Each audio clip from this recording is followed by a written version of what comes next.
So let's speak to Jöerg Forbrig, who is Director for Central and Eastern Europe at the transatlantic relations think tank, the German Marshall Fund. Cyprus is blocking the EU action on Belarus because it wants sanctions on Turkey over its oil drilling activities. But say the EU get past that, what form are these sanctions likely to take? Well, I think this is very clear already because the sanctions have been prepared for a number of weeks. These will be personalized sanctions against a number of individuals in the Belarusian government who have either responsibility for fraudulent elections or for the police violence that followed them. This will be a list currently prepared that is at least 20 persons strong, no more than 40 as far as we know, against whom travel bans and asset freezes will be rolled out. So this is a purely personalized list of sanctions that the EU is preparing and is now waiting to approve. It's not exactly a long list. Have we got any reason to believe that these sanctions are anything more than symbolic? Will they do anything?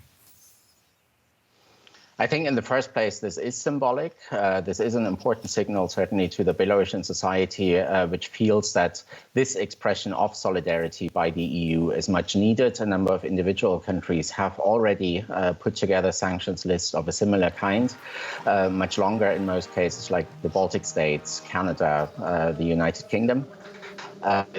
So in that sense, in the first place, we're talking about symbolic sanctions. They will probably not immediately influence the dynamics in the country or the behavior of the government. For this, they are too weak. They're also too weak by historical standards, because after a crackdown in 2010, the EU rolled out a list of 170 individuals against similar measures were taken. So this is a relatively weak response, but still a highly symbolic one. So from what you're saying, it sounds like you think that they're likely to be followed up with further action if something drastic doesn't change in Belarus. Well, once the decision today is made, indeed, then the framework and principal agreement by the EU on sanctions against individuals would be in place. And then it would be relatively easy to expand this list in the weeks and months to come, depending, obviously, on the behavior of the government. There are many who feel that Alexander Lukashenko himself should be on this list. So there certainly is room for improvement, and going forwards, once the principal agreement has been reached, hopefully today or tomorrow, then an expansion of the sanctions would be relatively straightforward. Jöerg Forbrig from the German Marshall Fund, thank you very much for joining us here on DW Business. Thank you.